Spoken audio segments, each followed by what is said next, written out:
What's up with it? Peace to the 12, man. Y'all already know what it is, man. Y'all know what the title says. All right, Jesus was black. All right, most of y'all that watch my channel, y'all already know that. But for the people that don't, we gonna prove it, man.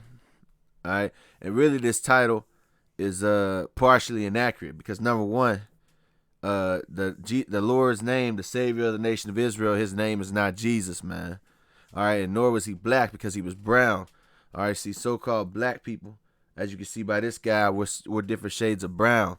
Light brown, mid brown, dark brown, chocolate. All right, we brown.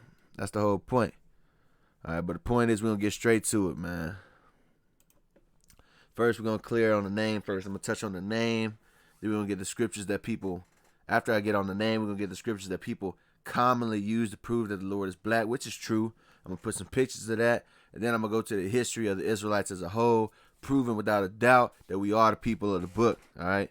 So we're going to start with J, right? So people call the Savior Jesus, right? The letter J is not in the Hebrew. Not only that, the letter J came out in 1524, all right? It said, how did J get its sound? Both I and J were used interchangeably by scribes to express the sound of both the vowel and the consonant. Consonant. It wasn't until 1524 when Giorgio Trissino, an Italian Renaissance grammarian known as the father of the letter J, made a clear distinction between the two sounds. So that's when J came out. That's why who they call Jesus, when you go to the Greek word of Jesus, it's Yesu. All right, Yesu. That's why it says both I and J were used interchangeably. That's why they call it Yesu. But Yesu is Greek and not Hebrew. So that's not his name either. His name's not Jesus. His name's not Yesu. All right. Now let's deal with the other name they call him, Yeshua, right? Well, Yeshua isn't his name either, man. Why is that? Because look, you see these dots right here? This dot right here, this dot right here, this dot right here. These dots are known as vowel points, right? Well, in the original Hebrew, all right, what they call Paleo Hebrew, there were no vowel points. All right, we're gonna touch on that real quick. All right, you can look at this up on a website known as kingdominfo.net truth. All right, you see it. It's kind of hard to see, but let's get to it. It says the vowel points in Hebrew were added. See that? Masoretic point vowels Hebrew, or as the system is now called, Masorah or Masoreh tradition, and Masar to hand down. The rabbis who busied themselves with the Masorah were called Masoretes. All right, and that's where you get these damn vowel points from, man. Once again, when the Torah was written, there were no damn vowel points. All right, they were added later on. All right, it says they were also the inventors of the Masoretic points, which are supposed to give the vowelless words of the scriptures their true pronunciation. All right, suppose it, man. See that? Who are them to say that's the true interpretation when there were originally no damn vowel points? All right. This was the invention of the rabbis of the school of Tiberius in the 9th century A.D. You see that? In the 9th century A.D. is when these damn vowel points came out. So, no, his name's not Jesus. No, his name's not Yesu. And no, his name is not Yeshua. That's the point, man. Let's get a little bit more on that real quick, all right? Just laying the foundation. But yes, man, the Lord was a so-called black man. And I say so-called because we're different shades of brown, as I stated. Check this out. Sources from Biblical Heritage Center. The ancient Hebrew and the Hebrew spoken by the Messiah did not have vowel points. You see that? The Hebrew spoken by the Messiah did not have vowel points. They were added to the Hebrew text. All right. And once you add a vowel point, it makes the word that is used, the letter that is used gets a completely different pronunciation, man. All right, which we're going to get to in a little bit. All right, you see, like this right here, this letter right here is an H, right? But when you add a vowel point, it becomes ho. All right, so instead of it just being a ha, because that's how you pronounce it, ha, wah, you add the vowel point, now it's ho, right? All right, just like here, this letter right here is a W, all right, which is wah in the Hebrew, all right? you add a ah sound between these two in the original Hebrew, right? But here it says, but you add a vowel point on the W. It says who. All right, you put a vowel point down here. It's a he. See, so it adds different pronunciations of the word. As you see the who, that's where you get the people that you Yahuwah cats. All right, the Lord's name is not Yahuwah. Once again, we don't use vowel points in the original Hebrew. All right, now you can also check out a book called Proofs of the Interpolation of the Vowel Letters in the Text of the Hebrew Bible and the grounds thence derived for a revision of its authorized English version. The book was by Charles William Wall. All right, that's what this book is called from the one I'm reading from right here, right? It says, but it would be going much too far in praise of the Masoretic system of vowels to assert that it was completely preserved, that it has completely preserved the ancient pronunciation of Hebrew. Exactly, it's not. That's not original Hebrew, man. That Yiddish people speak to, that's not Hebrew. All right. On the contrary, external evidence which is accessible to us on the subject serves to show that in the course of a vast number of successive ages, some changes have taken place in this respect. That's right. I just went over that. These vowel points. A video that you brothers can watch that goes really in depth on this topic is a video called "The Name of God in the Ancient Hebrew" by the Tribe of Judah Teach. It's this video right here. I highly advise y'all to check it out if y'all want to know the Hebrew as well as where our language comes from, man. All right, and of course, y'all already know the Lord's true name is yahawashi, man. So call halam Yahweh Ba'ashem yahawashi. That's all praises to the Most High Yahweh, who is ignorantly called God, and also in the name of His only begotten Son Yahawashi, who's the Savior of the nation of Israel, who is ignorantly called Jesus Christ. And with that out the way, all right, I had to establish that real quick to show you that's not the Lord's name. All right, now we can get to the Lord's appearance. All right, Revelations 1 and 13. All right, a lot of you brothers already know the scripture, right? Revelations 1 and 13. And in the midst of the seven candlesticks, one like unto the Son of Man, clothed with a garment down to the foot, and girt about the paps with a golden girdle. Right? His head and his hairs were white like wool, as white as snow, and his eyes were as a flame of fire. All right, his head was white, and it was like wool. As you can see this sheep right here, right? As you can see. You tell me who has sheep hair. You know, a little fun fact. You know, back in the day when I was, still a nigga in the world, before I even knew I was an Israelite, I had long hair. I always had long hair, really, ever since I could grow it. And girls used to touch my hair, and they used to say I was like a sheep, man. So I just wanted to point that out. So they even caught my hair was like a sheep, and they didn't even know, this scripture. Just wanted to say that. And this right here, as you can see, these two sisters right here, look at their hair. This hair looks extremely like this black sheep toy. Look at that. Looks exactly the same. All right, but his hair was white like wool, as white as snow, and his eyes was a flame of fire. That's the description of Yahawashi, all right, who they call Jesus, right? Also right here, right? So this is a sheep. I think the sheep has 75 pounds of hair. All right, 35 kilograms, which is crazy. But this is matted hair, right? Well, when a so-called black person just what they call neglects his hair, meaning he doesn't comb it, and it just mats, his hair looks like this. As you can see, this matted sheep still has the hair of this so-called black man, right? Just wanted to include that as well. Now let's get another scripture, right? We'll come back to this real quick. Let's get Revelations 1 and 15.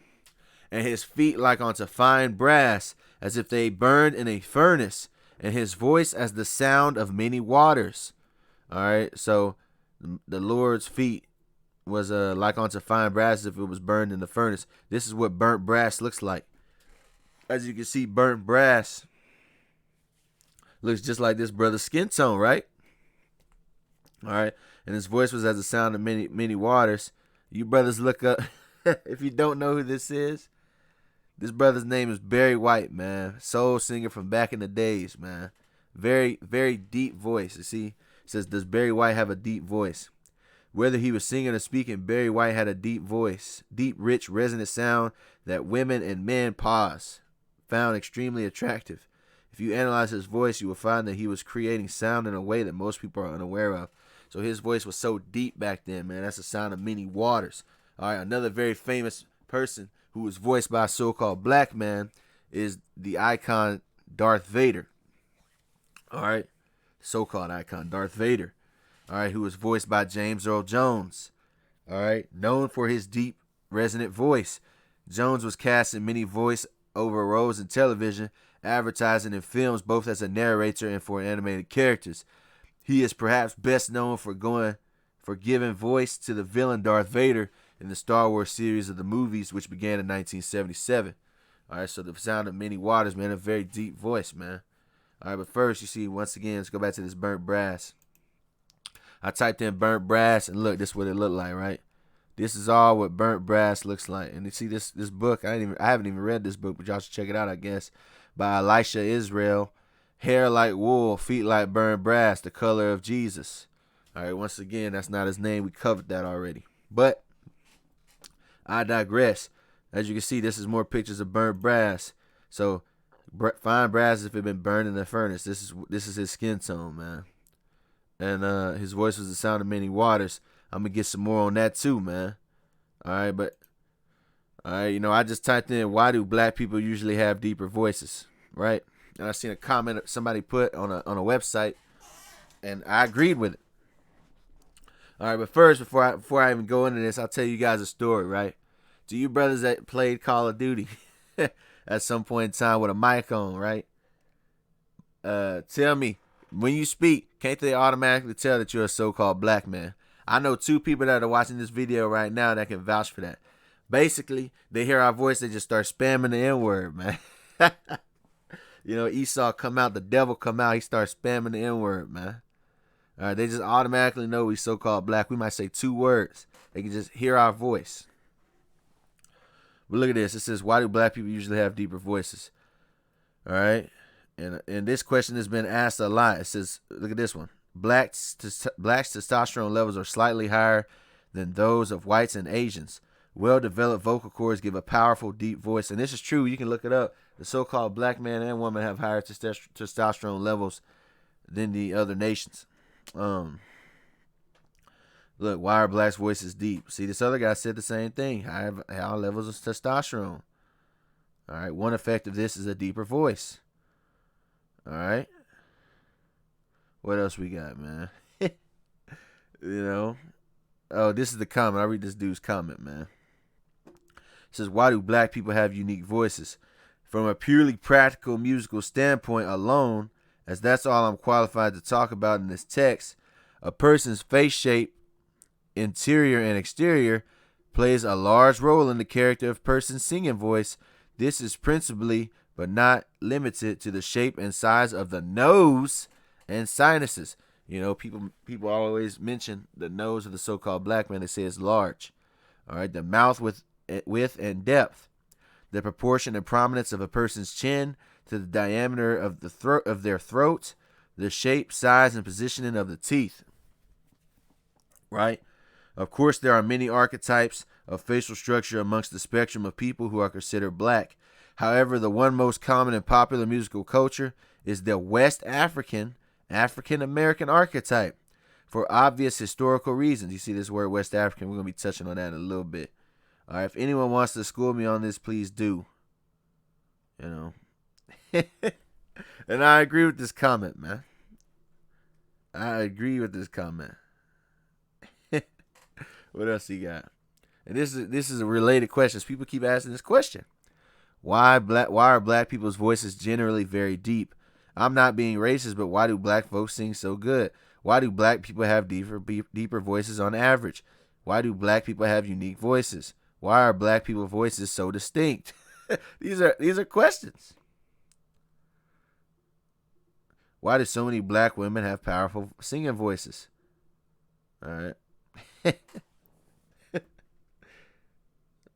Why do black people sing with such soul? What's in them that makes them sound like this? I'll tell you what's in them, man. They're princes. They're princes of powers, man. Yasharallah, the children of Israel, man. All right. Shout out to my 12 tribes, of course. All right, now let's get into more scriptures, man. Let's get Revelations, the 4th chapter. 3 is what I want, but I'll read 4 on down. All right, 1 through 2. All right. After this I looked, and behold, a door was open in heaven. And the first voice which I heard was as it were of a trumpet talking with me, which said, Come up hither, and I will show thee things which must be hereafter. All right. So a voice is telling him to come up hither, right? For Revelations 4 and 2. And immediately I was in the spirit, and behold, a throne was set in heaven, and one sat on the throne. You see how he says, behold, immediately I was in the spirit? You know, nowadays they call that astral planing or astral projection, man. But, and you know, they're really going into the spirit. They were able to look into the third heaven. All right, that's why he says immediately I was in the spirit, and behold, a throne was set in heaven, and one sat on the throne. You know, people couldn't see this in the physical world. He was translated into the spirit world. Now, this is what I wanted. Revelations 4 and 3. We're about to get once again the appearance of the Lord, man. And he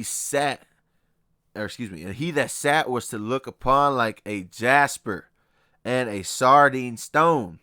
And there was a rainbow round about the throne in sight, like unto an emerald, man. All right. Now this is a jasper stone. All right. As you can see, this is the color of a jasper stone. All right. Now jasper stones can also come in other colors, but check this out. They come in yellows and all. But you tell me who looks like this. This color looks a lot like this color, don't it? Looks a lot like this color. All right, this is what's known as a jasper stone, which he quoted, right? All right, and he that was to look upon like a jasper and a sardine stone. I'm probably pronouncing it wrong. A sardine stone. And there was a rainbow sound about the throne in sight like unto an emerald. A sardine stone, right? This is a sardine stone, as you can see. Brownish red. This is a sardine stone. This is just brown, period. This is just brown, period. You see, these are all sardine stones, right? So this is just basic level, man. You know, towards the end of this video, it's going to be, you know, completely facts. All right. I'm already presenting facts. All right. Remember now, this was jasper. Like I said, brown jasper stones. Now check this out. This is a jasper wall. It says Old Castle Jasper Wall. Once again, as you can see, brown. You know, it also comes in red, which makes me think of what? A red bone. What is a red bone? A female or male of African American descent who is light skinned with red undertones. All right, with red undertones and light skin. That brings me to someone else I'm about to get, which is King David. All right, who they call Ruddy. Let's get that. 1 Samuel 17 and 42. And when the Philistine looked about and saw David, he disdained him, for he was but a youth and ruddy and of fair countenance. Now, when you click on this word ruddy in the Blue Letter Bible, which is a website, when you click on it, it'll say red. But then when you go down, it goes into the description right here, which I already screen capped, right? It says, which is frequently used in the names of colors, ruddy. All right, garment stained with blood. Now check this out. Of rosy cheeks. Now check this out. Of a chestnut. All right, this is the color of a chestnut. So it says red, but as you can see, this is a reddish brown. All right, of a chestnut or bay horse. As you can see, this is the color of a bay horse. Right? It's brownish red. All right. Of a red heifer. This is a red heifer. Once again, brownish red. All right, I wanted to include this brown dirt as well, the brown red dirt. All right, clay is also brown red. So ruddy is brownish red, right? In all these descriptions, whether it was this horse, this chestnut, or this heifer, right? Now coming back to here, ruddy could be any of these shades or even a little bit darker. Once again, this is what is known as a red bone, right? So King David looked like one of these shades or a little darker, whichever, man. And fun fact, Malcolm X's name was, they used to call Malcolm X Detroit Red. That was his nickname because he was a red bone, right? Salakia. Because he was a red bone, man. So he could look like any of these pigments, man. Stop thinking that red is just the so-called white man, all right? But yes, the so-called white man is also red. You see, there are different types of reds, you know. But anyway, if y'all don't believe me yet, we gonna get into it, man. We gonna get into it. Once again, David was ruddy, right? 1 Samuel 17:42. I typed, and it says what? A fair countenance. I typed in fair black skin. Once again, look at this.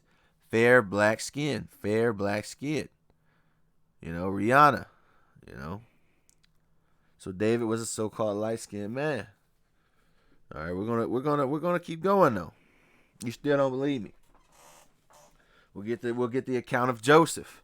Let's go to Genesis 45:1. Then Joseph could not refrain himself before all them that stood by him, and he cried, cause every man to go out from me. And there stood no man with him, while Joseph made himself known unto his brethren, and he wept aloud, and the Egyptians in the house of the Pharaoh heard. All right, verse 3, this is what I wanted. And Joseph said unto his brethren, I am Joseph. Doth my father yet live? And his brethren could not answer him, for they were troubled at his presence. Why was this? All right, because earlier in their youth, Joseph's brothers, they sold Joseph into slavery to the Egyptians. All right, they sold him to the Ishmaelites, who sold him to the Egyptians. All right, and because of that, Joseph was grown and raised in the land of Egypt. All right, so fast forward, a famine comes by. The brothers have to go into Egypt to get some food, and they run into Joseph. But Joseph recognizes them, but they do not recognize Joseph. They just think Joseph's an Egyptian. All right. Well, the Egyptians were so-called black. I'm gonna prove that in the end. Even though most of you once again already know that, I'm gonna prove it out of a shadow of a doubt. The so-called Egyptians were black. All right, because I say so-called Egyptians because the Egyptians are really from Mizraim. All right, the sons of Ham. All right, but anyway, Genesis 42:8. All right, now check this out. These are all the translations of Genesis 42:8. I'm going to give it the first one, of course, when I use King James. And Joseph knew his brethren, but they knew not him. Look at all these other translations. Although Joseph recognized his brothers, they did not recognize him. Although Joseph recognized his brothers, they didn't recognize him. And Joseph recognized his brothers, but they didn't recognize him. Once again, Joseph knew that they were his brothers, but they just thought Joseph was another Egyptian. All right, now the Egyptians are Hammites. Right? According to the Compact Bible Dictionary, Ham, all right? Egypt comes from the sons of Ham. It says Ham, the youngest son of Noah, the progenitor of the dark races, not the Negroes. So he even says not the Negroes, right? Because Negroes are not Hamites. All right, so when it says Ham, the youngest son of Noah, the progenitor of the dark races, what does that include? But the Egyptians, the Ethiopians, the Libyans, and the Canaanites. See, those are Hamites. All right. And it says what? He's the progenitor of the dark races. That's right. The people of Ham are the dark races, the so-called black Africans. All right. An African like this, Ham. All right. And he excluded the Negroes. The Negroes were not included. Why? Because we're not damn Africans, man. A lot of Jake right now, they get caught up and calling themselves damn Africans, man. Yes, we have Israelites over there in the land of Africa, but no, the whole continent of Africa is not Israelites. The majority of the Africans are Hamites. All right, but we are dispersed throughout the four corners of the earth. All right, and even on this map, right, it says the map of Ham, Egypt, Cush. All right, Sabah. It's in the land of Africa. Understand? See, Japheth got what is known as Europe, which, by the way, Japheth was a so-called black man originally. The original inhabitants of Europe are not Caucasian. All right. Hence, the name Caucasian means he comes from Asia. He is not the real inhabitant of Europe. Whole video in itself. You got Ham, which got Africa, and Shem got the Middle East. All right, which is up there in Asia. Also another thing, let me just point out this too while I'm at it. A lot of people think that in 2nd Esdras, I believe it's the 15th chapter, when it talks about Arsareth, a lot of people think it's Africa.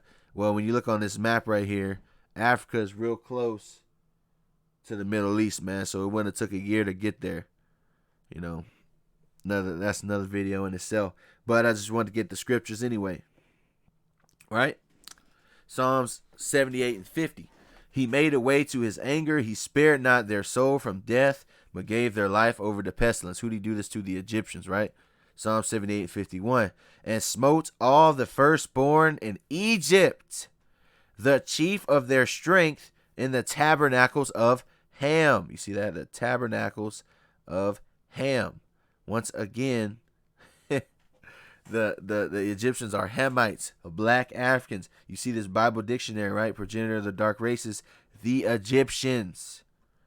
All right, so there you go. We're gonna keep reading on, man. We're gonna keep reading on. These are pictures of busts from the Egyptians, right? It says ceramic tiles depicting 11 people from the temple of Ramses III. All right, Ramses III, an Egyptian, right? Reign 1186 to 1155 BC, 20th dynasty. Or excuse me, the 20th dynasty. Yeah, I got that right. My bad. As you can see, this person's hair, look at this hair, right? Now, the 11 people were not Egyptian, but they were prisoners in Egypt. All right, but look at the hair, right? The hair looks just like the hair on these busts, right? Now, I'm going to get the reason I already told y'all that they thought Joseph was an Egyptian. Another brother who they thought was an Egyptian was our brother Paul. Let's get that. Acts 21:37. And as Paul was to be led into the castle, he said unto the chief captain, May I speak unto thee? Who said, Canst thou speak Greek? Now watch this. Acts 21:38. Watch this. This is what they thought Paul was. Art not thou that Egyptian, which before these days madest an uproar, and leddest out into the wilderness 4,000 men that were murderers? So say, hey, wait, aren't you that Egyptian? Now watch what Paul says. Acts 21:39. But Paul said, I am a man which am a Jew of Tarsus, a city in Sicilia, a citizen of no mean city, and I beseech thee, suffer me to speak unto the people. So he clarified. He said, nah, man, I'm not no Egyptian. I am a man which am a Jew, man. That's right, because Jew just means southern kingdom. All right, Judah, Benjamin, and Levi. All right, and as we all know, if you don't know, Paul was a Benjamite. All right, so he wasn't no damn Egyptian, and he straightened that, man. All right, but just for them thinking he was an Egyptian, you know that he was so-called black. We're going to get more pictures of this, man. Check this out, man. It says 3 female musicians from the tomb of Nott. All right, in 1450 BC. Once again, as you can see the hair coming back to here. You see that? You see that? No, we already read this. So they thought he was an Egyptian. Look at the complexion. 1450 BC. All right, let's get another depiction. This is once again. This is one of 6 panels from Mastaba of Hasir, a high official of King Zoser, who was chief of dentists and physicians as well as holding other titles. He carries the tools of a scribe over his shoulder. 3rd dynasty, circa 27,000 BC to 2700 BC to 2600 BC. Sakar, look at this brother. All right, I ain't gonna say brother because he's an Egyptian, but look at this man. All right, once again, so-called black African. This is a picture of an Egyptian man, and look at this. This is some hairstyles never go out of fashion. This man looks just like this damn man. They look the same, like twins, man, like brothers. All right, this is a black African. This is an Egyptian, a real Egyptian. Like I said, most of you brothers already know that, but hey, some people don't. Of course, this video is only made for the 12 tribes of Israel, man. So if people get mad and, clickety-clack in the comments and they got a lot of things to say, I don't really give a damn. Video wasn't for you, so you can just step off, leave your nasty comment, and go about. Once again, let's get another one. All right, once again, Acts, aren't they Egyptian? Now check this out. These are Nubian archers from the Asyut tomb of Prince Maseti of 11th dynasty. Once again, these are Nubian archers. All right. Let's read this real quick. Ply decided to step in and fix Egypt's problems. He marched north and subdued almost all the rebellious elements in Egypt. Then after conquering Egypt, Ply simply went home to Nubia, and to our knowledge never again returned to Egypt, but he did maintain oversight from his capital, Kubia, Kush, By the way, Cush is another son of Ham, who you call now the Ethiopians. Though Ply chose to govern from Cush, his successor, Shabaka, after claiming the total reunification of Egypt, chose to rule from the city was set in Egypt. Conventionally, they were the 5 Nubian kings of Egypt. They ruled for about 60 years and comprised the 25th dynasty. All right, so once again, you can see there's a so-called black people, Nubians, which are not Egyptians, but they conquered Egypt. But they're all the sons of Ham, which are the dark races, excluding the Negroes. And that's even in a Bible dictionary written by a so-called white man. And let's go back to it. See that? See that? I recommend this as well, this book. Now reading on. Let's get another example that yes, they were so-called black. All right, the Israelites are brown-skinned people. Understand that. All right, look at this. The color, or the word black, used of dark-skinned people. Latin, Niger. All right, and the reason I don't say black, the reason I don't call myself black is because black means without light. All right, we're the children of light. Black means gloomy, unlucky, bad, wicked, malicious. That's what black means. I do not go by that title. The title black that is given to us is an insult. I've said that in previous videos. All right, but it says Latin Niger for black, right? Check this out. Acts 13:1. Now there was in the church that was at Antioch certain prophets and teachers as Barnabas and Simon that was called Niger. All right, Niger.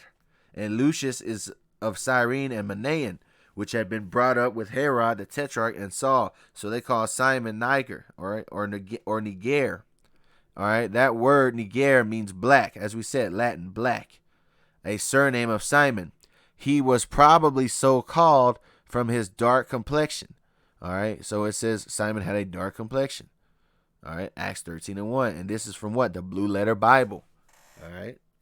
So Simon was a so-called black man, of course. All right, so Simon probably looks something like this.